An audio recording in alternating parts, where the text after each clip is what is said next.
Good evening. This is the 18 WJTS News. I'm Charlotte Olson. Patoka 2000, the Beautification Committee of the Jasper Chamber of Commerce, is getting ready to place beautiful summer flowers in the planters along the Patoka River Bridge. Patoka 2000 works to maintain this area as a beautiful entryway into the city of Jasper. The planters are spruced up with live flowers 3 times a year, and flags are rotated at various times as well. Donations are accepted and received, and it is this money that helps maintain these planter urns and the decorative flags on the Patoka River Bridge. In order to defray the cost of this beautification, Patoka 2000 seeks donations from individuals or businesses throughout the community. You may make a donation in any amount payable to Patoka 2000 and specify that it is in honor of someone, in memory of someone, or is a tribute to a specific cause.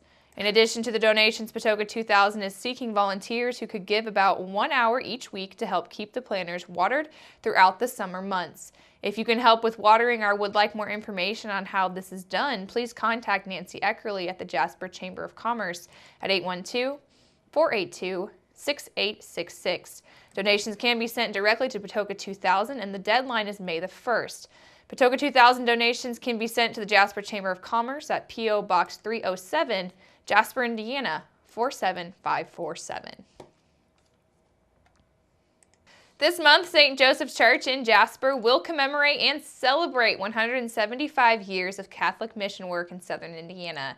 That started with Mother Theodore Guerin. Mike Hagedorn, a catechetical leader, Father Ray Brenner, pastor at St. Joe's, sat down with 18 WJTS's Joy Holt to share the opportunity this celebration gives to Catholics of southern Indiana.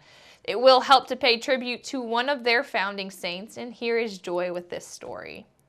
Celebrating a saint is a wonderful thing, especially when that saint comes from Indiana. St. Joseph Church is set to celebrate the first mission school established by then Mother Theodore Guerin 175 years ago this March. Mother Theodore was canonized as a saint by the Roman Catholic Church in October of 2006 by Pope Benedict. Born in France in 1798, she is responsible for founding, in 1841, St. Mary's Academy for Young Ladies, which later became St. Mary of the Woods College.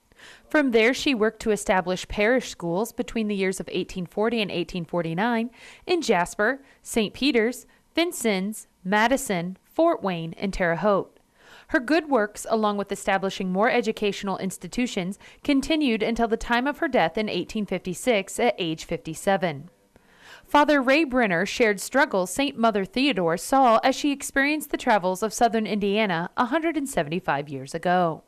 Well, first of all, they needed somebody to be able to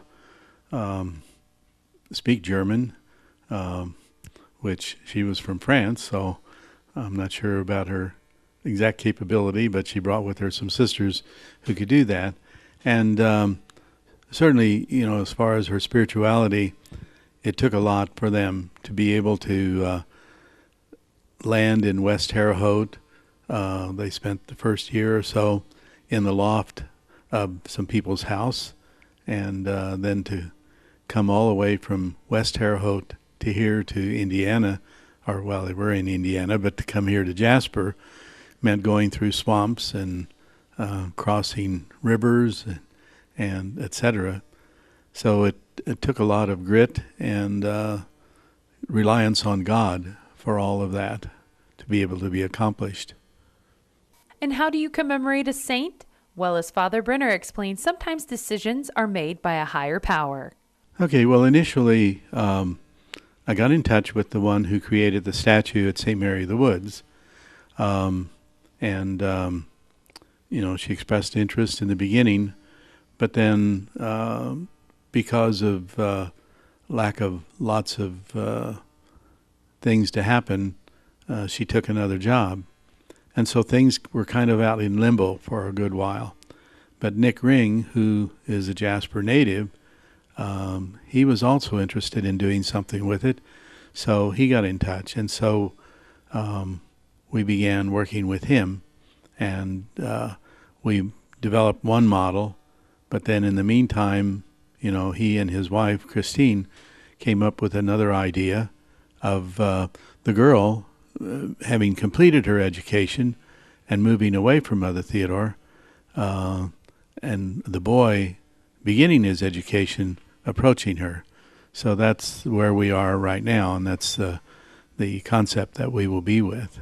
Mike Hagerden, the catechetical leader, shared information on the event and what it will mean to see a daily reminder of faith and what dedication can mean.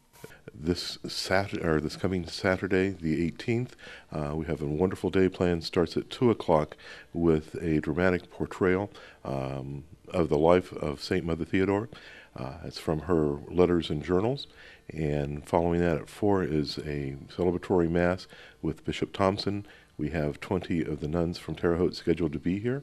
And then we will have the dedication and blessing of the statue and a reception after that.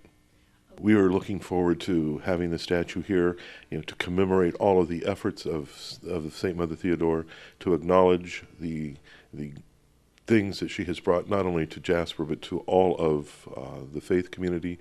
She traveled into Illinois, north up into Fort Wayne, and brought education, brought faith to the people, and to honor and to respect that tradition, to see that as part of our heritage, will be a wonderful thing, and we'll have a daily reminder as we approach, when we see the statue, when we think of the greatness of not only her, but of nearly 250 ladies who have came to Jasper over the course of time to be part of our educational system, our support system, and our faith community. Because of St. Mother Theodore, there are Sisters of Providence ministering in 19 U.S. states and Asia. Since 1840, more than 5,000 women have entered the Sisters of Providence, with roughly 300 sisters ministering and living at St. Mary of the Woods. Reporting for 18 WJTS from St. Joe's Church, I'm Joy Holt. Thank you, Joy. It is once again time for local nonprofits to register their organization's booth for the 2017 Jasper Strassenfest. Strassenfest will be held on August the 3rd through August the 6th, 2017. Registrations and fees are due by April the 12th. An in-person informational meeting will also be held on Tuesday, March the 28th at 6 p.m. at the Jasper Knights of Columbus. Organizations planning to host a booth at Strassenfest this year are encouraged to send a representative to this meeting. Information packets will be handed out during this meeting as well. Representatives from the County Health Department and City of Jasper agencies will be on hand to provide helpful information and to also answer any questions that you might have. This information will also be available online starting March the 29th. Please contact Jasper Strassenfest Booth Coordinator Corey Eckerly with any questions or concerns by email at cleckerly@gmail.com or by phone at 812-630-8791. The team of lifeguards at Holiday World and Splash and Safari received official notice this week that they earned a Platinum International Aquatic Safety Award. The crew of 150 lifeguards received exceeding scores in all categories of their third-party safety audits last season. Park President Matt Eckert said that 10% of the aquatic teams who underwent safety audits received platinum awards, and that what was even more impressive is the lifeguards received a perfect score on all of their audits. He added that the park is incredibly proud of their dedication to keeping guests safe. The International Aquatic Safety Award is part of the lifeguard training program implemented by Jeff Ellis and Associates, which includes unannounced safety audits throughout every season. A crash late Wednesday evening near Ferdinand on Interstate 64 claimed the life of a Virginia man who police say was a passenger in a car that was hit head-on by a vehicle headed in the wrong direction on the highway. Indiana State Police say that around 9:30 p.m. last night, 56-year-old Sabrina Felton of Roanoke, Virginia, was driving eastbound on Interstate 64 near the 60-mile marker, about 3 miles west of Ferdinand. Police say that while in the passing lane, Felton had just driven her vehicle around a tractor-trailer when she encountered a vehicle driven by 89-year-old Reuben Boswell of Henderson.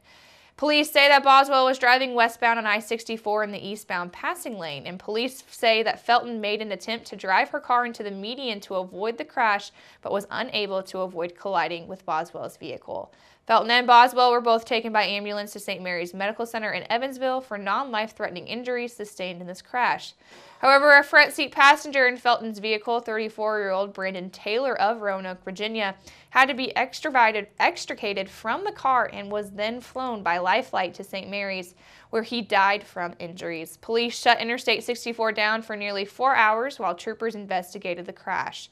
They were assisted at the scene by the DuBois County Sheriff's Department and Ferdinand and Santa Claus Police Departments, as well as the DuBois and Spencer County EMS and Lifeline.